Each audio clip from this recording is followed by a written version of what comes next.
Ardennes, December 15th, 1944. Snow fell like dust from a broken sky. The forest breathed in silence. Somewhere beyond the pines, engines idled, faint, patient, waiting. Along a thin line of frozen foxholes, men of the 28th Infantry kept watch. Reservists, clerks, truck drivers, weekend soldiers, the newspapers had called them. Their rifles steamed faintly in the cold. Their breath hung like smoke over the Ardennes. To the west, Bastogne slept beneath blackout drapes, a town of cobbled streets and shuttered windows. Inside, the 101st Airborne prepared for rest, a rest they'd never get. At 05:30 the next morning, the forest would erupt, but tonight, only the wind moved. In a farmhouse near Marnock, Captain Roy B. Walker wrote a single line, "Quiet is the end of the world." He folded it into his Bible, closed the lamp, and listened. Beyond the walls, he could hear the snow settling, a sound too soft for war. Across the line, 100 German guns stood ready. 6 armored divisions waited under camouflage nets. Maps marked with arrows aimed straight at Bastogne, the hinge of the entire Allied front. Berlin called it Wacht am Rhein, watch on the Rhine, but to the men facing east, it was simply another night in the cold. Just before dawn, a lone artilleryman adjusted his shells. He checked his fuse twice, wiped his hands on his coat. The horizon flickered once, like lightning behind trees. Then thunder rolled, the earth convulsed, and every breath of peace vanished. Shells tore through the forest canopy, flames turned snow into steam. Communication lines snapped one by one, the front dissolved in white chaos. Inside Bastogne, radio static hissed through the morning. Enemy breakthrough reported, sector unclear. No one understood yet that the entire German 6th Panzer Army was moving. The National Guard regiments were among the first hit. Men from Pennsylvania and Kentucky, old hands, farmers, fathers. They had joined to serve one weekend a month, not hold a continent together. Yet in that moment, they stood without retreat. One medic remembered hearing the sound of boots through snow, not running, advancing. And he realized for the first time that they were surrounded. By noon, entire units were cut off. Smoke curled from pine roots. Frozen bodies lay half-buried beside torn tarps. Still, they held. Outnumbered 10-1, without tanks, without air cover. The line bent, screamed, but did not break. When night fell again, the wind shifted east. The snow carried the smell of cordite and pine. Somewhere, a wounded man hummed Silent Night. It drifted through the dark like a prayer with no words left. Above him, tracer rounds stitched across the sky, red threads weaving through white silence. The Battle of the Bulge had begun, and the weekend soldiers would soon define its heart. The morning rose gray and trembling. Snow swirled through shell smoke. The air smelled of oil, pine, and burning wool. The Ardennes line, once quiet, had vanished. German armor punched through the fog like steel beasts. Panthers, tigers, and endless columns of half-tracks moved west. The thunder never stopped. Each impact sent shivers through the frozen ground. Telephone wires snapped, bridges crumbled, and the map itself began to bleed. Near Clairvaux, the 110th Infantry fought house to house. No reinforcements, no retreat orders. One platoon held a crossroads until its last round was fired. Another used truck engines as decoys, running them all night so the enemy thought armor remained. Records show their stand delayed the 2nd Panzer Division by almost a full day. One day, in that winter, meant life for Bastogne. In Bastogne itself, the air grew restless. Refugees stumbled in from the east, hollow-eyed, frostbitten, carrying children wrapped in coats. They spoke of columns of tanks, of black crosses on whitewashed armor. At the division headquarters, maps cluttered the tables. General McAuliffe's staff traced reports with trembling pencils. Unknown strength advancing through Luxembourg, one message read. Enemy spearhead within hours. Snow tapped the window panes like a clock running out of time. The order came down at dusk. Hold Bastogne at all costs. Truck convoys rattled westward through sleet. The 101st Airborne, pulled from rest in France, loaded into open-bed trucks. Men sang to stay awake in the cold, breath freezing on their helmets. They had fought Normandy, Holland, Carentan. Now they rode back into the storm. A single Jeep radio crackled over the convoy. Bastogne, last stop. Then static swallowed the voice. By midnight, the roads were jammed with wreckage. Wounded infantrymen walked beside frozen horses. A broken Sherman smoldered beside the ditch, its guns still aimed east. The Ardennes forests glowed faintly with scattered fires. In one clearing, a National Guard captain counted his men, 12 left from 80. He handed his last cigarette to a corporal and whispered, "Tell them we're still here."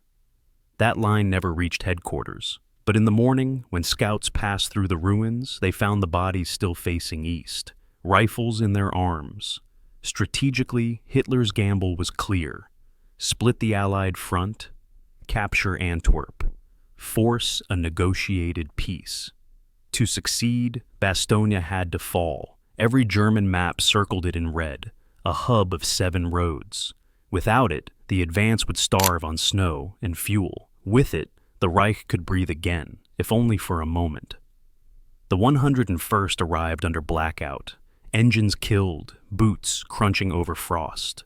They moved into town quietly, ghosts among civilians. Paratroopers and Guardsmen shook hands in the half-light, exchanging ammunition and rumors. Someone muttered, "So this is where we make history." No, one laughed. Outside, artillery echoed like a drumbeat through the pines. The night air flashed white, then black again. Somewhere in the distance, a German loudspeaker played a carol in English. "Come home, American boys," it said through the static. No one moved. By dawn of the 17th, Bastogne was surrounded on 3 sides. The snow deepened. The roads froze solid. Supply convoys could no longer pass. But the weekend soldiers still stood shoulder to shoulder with the airborne. They were tired, hungry, and frozen, but unbroken. The war had found them, and in that frozen town, history would turn on their silence. Engines echoed through the woods like thunder under ice. By dawn, the last road west of Bastogne was gone. German panzers closed the circle, iron teeth in a white jaw. Snowfall muffled the world. It was no longer a front. It was a siege.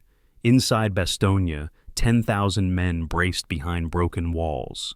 Paratroopers, tank destroyer crews, clerks turned riflemen. The National Guard held the outer ring, thin lines drawn across frost and fear.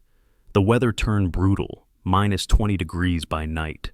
Wounded froze before the medics could reach them. Trucks stalled, blood thickened. Morphine froze in glass vials. At the makeshift field hospital in Bastogne's seminary, candlelight flickered across rows of stretchers. Sisters of Charity moved quietly between the wounded. One soldier whispered, "Feels like Christmas already." No one answered. That night, a shell struck the courtyard. The lights went out, and the nuns kept working in the dark. General McAuliffe set his headquarters in a 2-story schoolhouse. Maps were pinned with nails. Each red arrow crept closer by the hour. Reports came in through frozen radio lines. Fuel nearly gone. Ammo critical. Medical station destroyed. McAuliffe studied the map, then looked up at his staff. "We're staying," he said quietly. It wasn't bravado. It was math. 7 roads, 1 town, no surrender. Outside, the German loudspeakers returned. "This is your last chance. Lay down your arms." Then music again. Silent night in perfect English. The men in the foxholes listened without speaking. Some laughed softly, others prayed. In one frozen trench, a guardsman from Pennsylvania pressed a letter against his chest. It was to his son. He had written it 3 weeks earlier, signed it simply, "Your father, still trying." That paper would survive the battle. He would not. December 19th, the encirclement complete. German armor formed a noose around Bastogne, north at Noville, east at Marvy, south at Ardennes. Tanks crushed the snow into iron roads. Artillery pounded from dawn till dik. By nightfall, no one could tell where the front ended and the town began. Yet every attack met resistance. Paratroopers firing from shattered windows, Guardsmen shifting positions through basements and alleys, machine guns buried under sandbags and prayer. Records show the 327th Glider Infantry repelled 3 assaults that day. At one crossroad, a bazooka team destroyed 6 tanks before being buried alive in snow. The road stayed closed. Civilians hid in cellars, children clutching their mothers under beams of cold light. When the shelling paused, they could hear footsteps above, heavy boots, snow dripping from them like water from a thawing roof. One old man remembered later, the walls trembled, then silence. Then someone above said in English, "Still here." That phrase became a legend among locals, the sound of defiance under ruin. Strategically, the Allies saw nothing. Clouds sealed the sky. Airdrops were impossible. Patton's Third Army still 100 kilometers south, crawling through ice. Bastogne stood alone. No fuel, no supply, no way out. Still, McAuliffe's message to his commanders was brief. Hold fast. We're the hinge. He knew, if Bastogne fell, the entire northern flank would unravel. If it stood, Hitler's gamble would choke on winter. Night fell again on the 20th. No stars, no planes. Only the sound of distant armor grinding against frost. In the dark, a medic lit one match to check a wounded man's pulse. The light flickered over his hand, trembling, raw, still working. He whispered something no one heard, then blew out the match. Silence returned, but beneath that silence, the town still breathed. Morning broke gray and soundless, the air so cold it burned to breathe. Bastogne lay under a crust of ice and smoke. The shelling had eased, only the distant thud of artillery now, measured, patient. Men looked up from their foxholes and wondered why the storm had paused. Then word spread. A German envoy was coming under flag of truce. At McAuliffe's headquarters, the door opened to reveal 2 officers in gray, their uniforms clean, their boots shining from the cold. They carried a white flag in a sealed envelope. The message inside was typed in formal German and English. To the USA, commander of the encircled town of Bastogne. It demanded unconditional surrender within 2 hours. Failure, it warned, would lead to annihilation by artillery. McAuliffe read the paper once. He looked around the room, at tired men hunched over maps and coffee tins. Then he smiled, shook his head, and muttered, "Aw, nuts." Laughter broke the silence, short, dry, human. For a moment, the war felt smaller than the room. The reply was typed on a single sheet, one word, capital letters, nuts. Colonel Harper delivered it to the German officers. They asked, confused, "What does this mean?" He answered simply, "It means go to hell." The Germans saluted stiffly, turned and left through the snow. Behind them, Bastogne exhaled. No one cheered, but somewhere a medic whispered, "That'll warm us for a while." Outside, the silence ended. By evening, artillery resumed, heavier than before. Shells rained across the perimeter, shaking the frozen ground. Smoke poured through broken windows, turning snow black. In the church-turned hospital, candles guttered with each blast. Nurses knelt between stretchers, hands trembling as they tied bandages. The wounded prayed not to survive, but to sleep. One paratrooper stared at the crucifix above the altar, its surface blackened with soot, one arm broken off. He whispered, still holding. December ticking, the siege at full strength. No resupply, no air cover, only faith, habit, and stubbornness. The National Guard companies had fused into fragments. One platoon defended a barn at Bastogne until the structure collapsed over them. A machine gunner froze in position, his weapon still aimed east. When found later, his finger remained on the trigger. The battle had become a contest of endurance, not strategy. Every heartbeat was a defiance. Records show ammunition fell to 10 rounds per man. Food, a single K ration shared by 3. Fuel, none. Yet defensive lines held. Men dug deeper into the snow, turning foxholes into fortresses. They learned to listen for the whistle of shells, and to pray between them. The forest itself seemed to take sides. Trees splintered and fell, forming natural barricades. The wind shifted, carrying smoke eastward, as if the Ardennes itself refused to surrender. At headquarters, McAuliffe stood by a cracked window. He could see tracer, fire tracing slow arcs across the night. He thought of the word he had sent, a joke now turned legend. He knew the truth behind it. Nuts wasn't defiance for show. It was fatigue made holy, a final laugh in the face of annihilation. In the small hours, snow began again, soft, heavy, relentless. Men woke to the quiet and thought the guns had stopped. But it was only the storm returning. The snow covered wreckage, wounds, and bodies alike.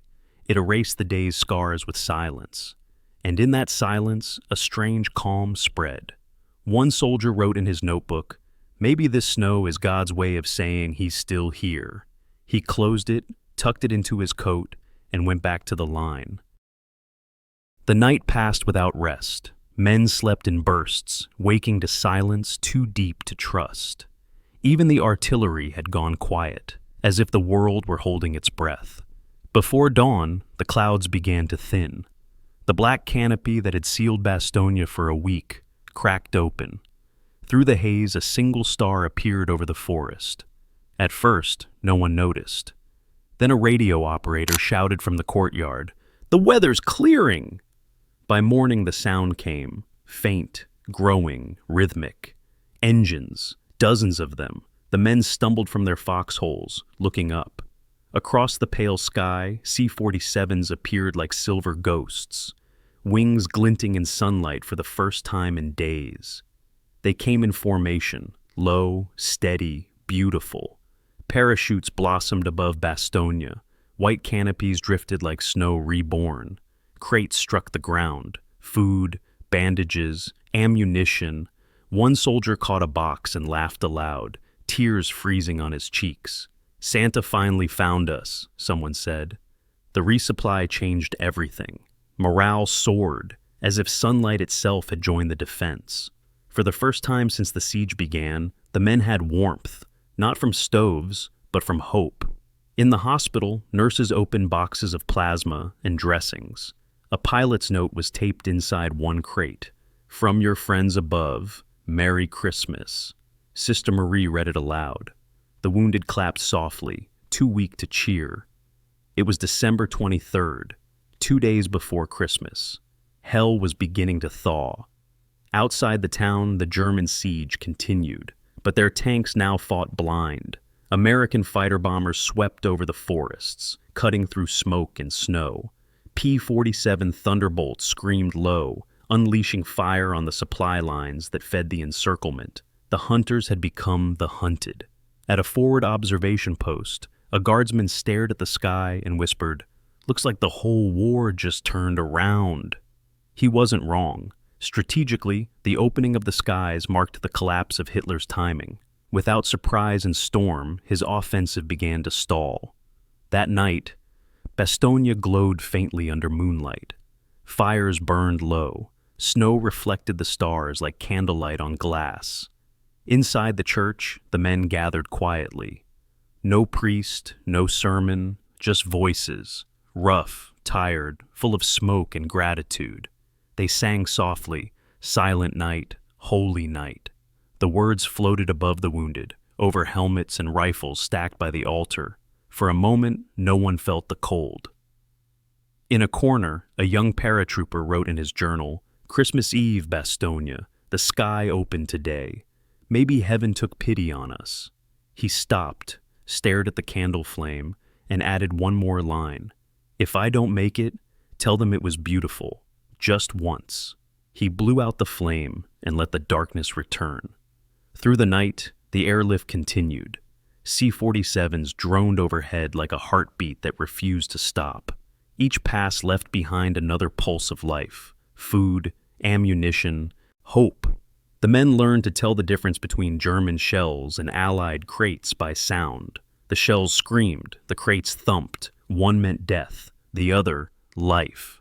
By dawn on December 24th, Bastogne had survived 7 days of isolation. And for the first time, the defenders felt the wind shift in their favor. At headquarters, McAuliffe wrote a message to his troops. "Men, this is Christmas Eve. We are surrounded by the enemy, but we are not alone, for we have each other, and we have our cause. Merry Christmas." He signed it, folded it once, and placed it by the window. Outside, snowflakes drifted past the glass, slow, gentle, endless. Somewhere beyond the forest, Patton's Third Army was moving north. Engines growled like distant thunder. Relief was coming, not yet seen, but felt in the air. Christmas morning arrived in silence. No carols, no bells, only the wind moving softly through broken walls. Snow lay deep in the streets of Bastogne. Fires burned low in stoves made from shell casings. Men shared the last of their rations, half a biscuit, a sip of coffee gone cold. Someone muttered, "Best Christmas dinner I ever had." Another replied, "Because we're still breathing." The laughter that followed was small, but it stayed. The Germans struck again at dawn. From the south, tanks advanced through the fog, gray shapes against the white. Their tracks ground frozen mud into glass. Machine guns spat sparks against church walls and shattered glass. The defenders answered with everything left: bazookas from windows, mortars from cellars, rifles from behind rubble that no longer looked like streets. The battle lasted hours, a slow grinding contest of will, but the line held. Every inch paid for in blood, but it held. At headquarters, McAuliffe listened to the radio. Interference crackled through the static, faint, broken, then suddenly clear. Third Army approaching, 10 miles south. No one spoke for a moment. Then a smile crept across his face. He turned to his staff and said quietly, "Tell the boys Santa's on schedule." In the southern sector, the sound of battle changed. American artillery, fresh and strong, began to answer. Not the short, desperate bursts of a besieged town, but the long, rolling thunder of an army on the move. Patton's men had come. The Third Army's spearhead, tanks of the 4th Armored Division, cut through snowdrifts and shell fire, clawing toward the perimeter. Roads were nothing but ice ruts, bridges gone, but they pressed on. One tank commander wrote later, "We followed the smoke. It led us home." Afternoon, December 26, 1904, south of Bastogne, near Ardennes. A single platoon of the 326th Engineers held a farmhouse ruin. They heard engines first, low, steady, American. No one believed it until they saw the white stars on steel. A Sherman tank burst from the woods, its hull coated in frost and mud. The gunner waved a gloved hand, shouting over the roar, "Where's the rest of you?" The defenders laughed, the sound breaking through exhaustion and disbelief. The siege was over. By nightfall, the first relief column reached Bastogne. Tanks rolled through the southern road, engines steaming in the cold. Infantry followed behind, faces hollow, eyes shining. Civilians emerged from cellars, children staring at the machines like giants of light. Paratroopers and Guardsmen stood in the streets, silent, watching the convoy pass. One man leaned against a wall and whispered, "Didn't think they'd find us." A medic replied, "They always do."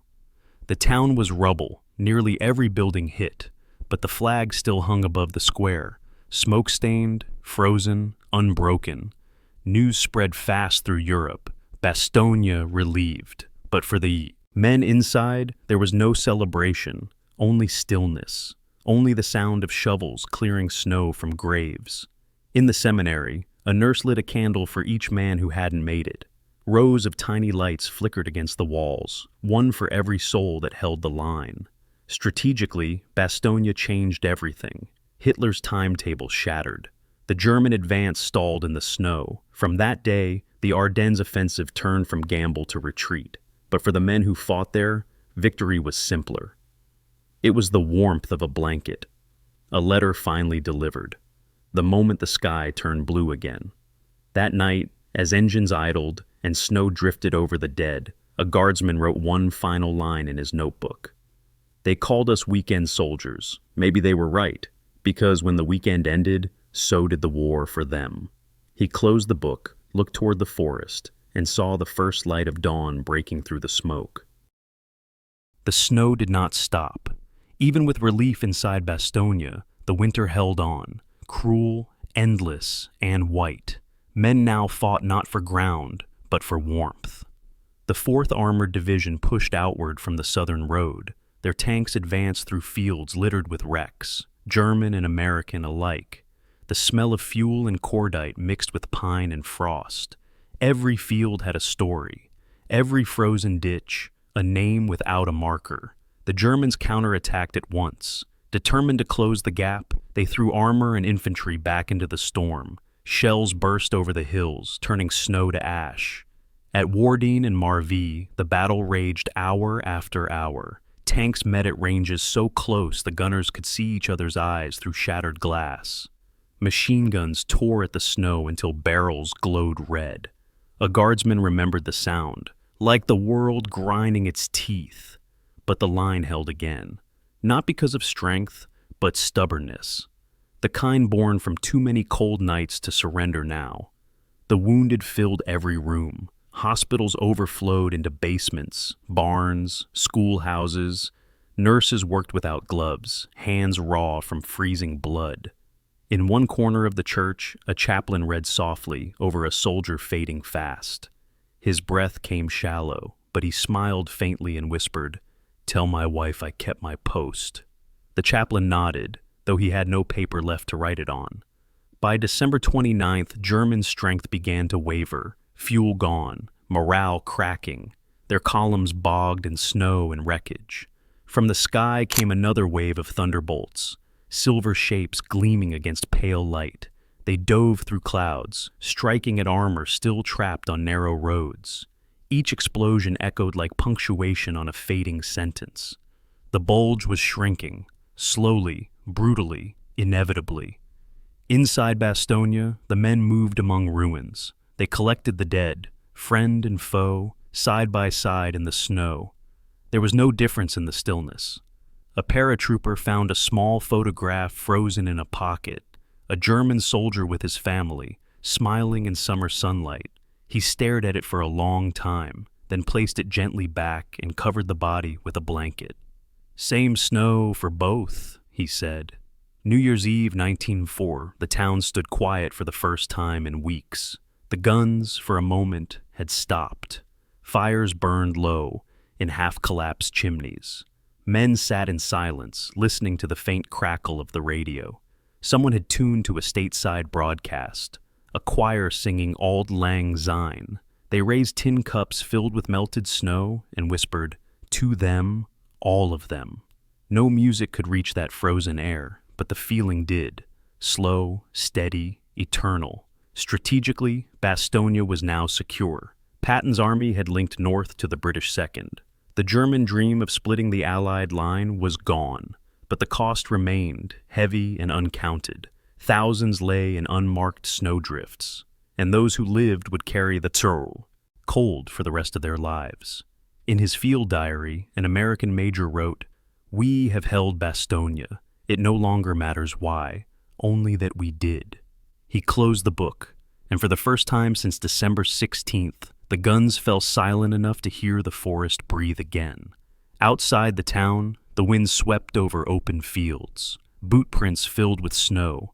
Smoke drifted toward the horizon, faint, thin, like the last breath of winter. For the National Guard and the airborne, it was not triumph. It was survival made sacred. The new year dawned cold and clear. Sunlight spilled across the Ardennes, turning the battlefield into glass. Smoke drifted low, rising from fields now silent. The war still raged elsewhere, but here the noise had ended. What remained was a town in ruins and men who refused to bend. Bastogne was a skeleton of brick and frost, every wall scarred, every window broken. Yet a flag still hung from the church steeple, torn, smoke-stained, still there. Children emerged from cellars, blinking at the light. They walked among tanks half buried in snow, their breath white in the air. For them, this was the end of fear. For the soldiers, it was only silence after storm. The 101st Airborne and the National Guard began to pull out, slowly, carefully, leaving behind what they could not carry. Broken helmets, rusted canteens, letters frozen to the ground, each object a trace of men who had come to be mocked, then stayed to become legends. Before Bastogne, they had been weekend soldiers, reservists, fathers and clerks in borrowed uniforms. After Bastogne, they were simply soldiers. Strategically, the Bulge marked the last German offensive in the West. Hitler's armies never recovered from the loss of time, fuel, and faith. From that winter forward, Germany retreated toward its own silence. But in the annals of war, it was not strategy that endured. It was endurance itself. The simple, stubborn refusal to move 1 inch backward. When spring came, the snow melted to reveal the lines of the siege. Foxholes filled with water, helmets rusted into the soil, pine needles covered everything like a shroud. Farmers plowed through the wreckage and found medals, rifles, bones. They buried what they could not name, and the land grew green again. One villager would later say, "The forest healed, but it still remembers." Years later, the veterans returned. They walked those same roads, older now, slower, quieter. At the church in Bastogne, they stood before the plaque of names. No speeches, no applause, just hands on cold stone. A guardsman whispered to his grandson, "This is where I learned that courage isn't noise. It's staying when you're tired enough to leave." The boy nodded, not yet understanding, but one day he would. At Arlington, markers bear the names of men from the 28th and 101st. Their ranks mixed, paratrooper beside schoolteacher, mechanic beside sergeant. In the still air, all titles fall away. Only the memory remains. They held. Records at the U.S. Army Center of Military History list their stand as one of the defining moments of the European campaign.